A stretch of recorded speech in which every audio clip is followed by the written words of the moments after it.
Cette semaine, je vous parle du switch dans ce parcours flamme jumelle. Et c'est un sujet que j'ai mis du temps à aborder parce que je n'étais pas en adéquation avec la définition qu'on entend souvent. Voire même des fois, je suis même pas sûre de la définition, mais ce qu'on entend le plus souvent, ça serait que le chaser et le runner inversent les rôles, c'est-à-dire que le chaser arrête de courir après son runner et presque fuit, ou du moins s'éloigne de la relation, ne vient plus au contact, et que le runner devienne chaser, commence à lui courir après.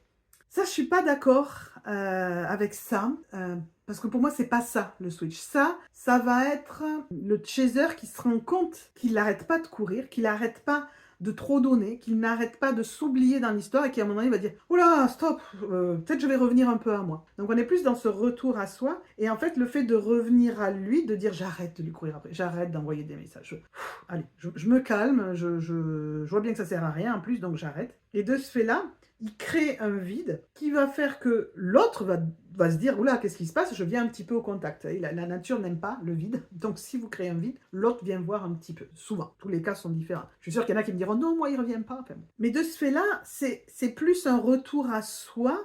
Le chaser n'est pas forcément en train de fuir. Vous voyez, il est plus en train de revenir à lui.